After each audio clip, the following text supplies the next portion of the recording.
Sadhguru Nath Maharaj Ki Jai, and welcome to Jagadambe Reads the Holy Books of India, Bhaktavijaya299. As you may remember, Krishna was at the court paying Damaji's bill. Damaji was being hauled to the court by messengers who didn't know the bill was paid, and they did not meet on the road. The king's messengers brought Damaji Pant to Bidar. When the king heard the news, he went forward to meet him. The king gave him an embrace, saying, "Vito the Mahar came and gave me the full amount of money. We affectionately sent to you garments and ornaments by his hand. We listened to the evil report of the Canarese tax collector and were angry. After having sent for you, Vito Naik came yesterday. He told us of what you had done. He brought us your letter in your handwriting and have given us an immense amount of money." And then he returned. When he heard this, Damaji Pant was most astonished and said to himself, "The Lord of Pandari has wearied himself in order that I might escape any hardship. He who is qualityless, formless, desireless, and who can never be compared with anyone else. He took the form of an outcast and brought on his head a load of money.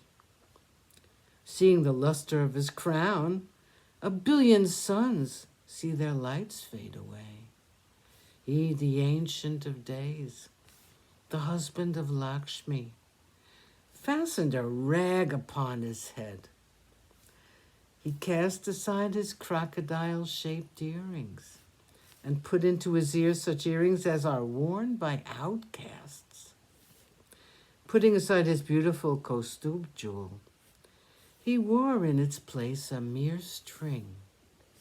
The Lord of the world cast aside his conch shell and disc and took a staff in his hand.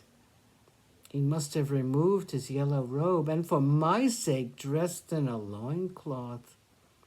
He must have removed from his feet his ankle ornaments and put on torn sandals. Cursed be my life, that I have wearied the life of the world." So thinking these things, Damaji Pant was moved to emotion, and in his love tears flowed from his eyes. I cannot describe his joy. Together with the king, everybody was astonished. They acknowledged he was not a real outcast, but the husband of Rukmini. Through experience, we've learned to recognize that fact. If he were a mere man, he could not have carried so heavy a load. When counted out, the money was 138,000 rupees. And still there was nothing lacking in the bag. The money in the bag did not diminish.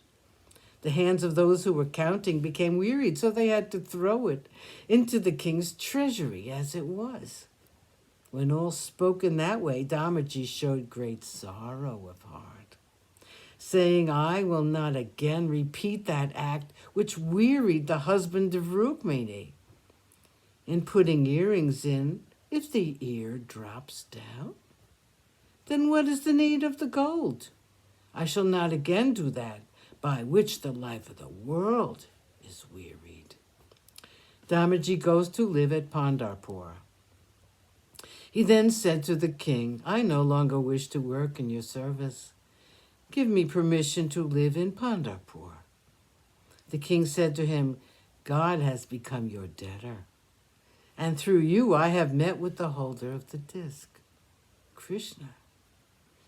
To return now to the holder of the Sharanga bow, Krishna, he hastened to Mangalved, and there informed those at Damaji's home of his welfare, and then at once became invisible. Damaji Pant then gave up the king's service and came to Pandari to live. Filled with emotion, he embraced the god. He exclaimed, O purifier of the sinful, husband of Rukmini, brother of the lowly Lord of Pandari, no one can ever count the number of my transgressions. Sadguru Nath Maharaj Ki Jai. Thank you for coming. I hope you come again.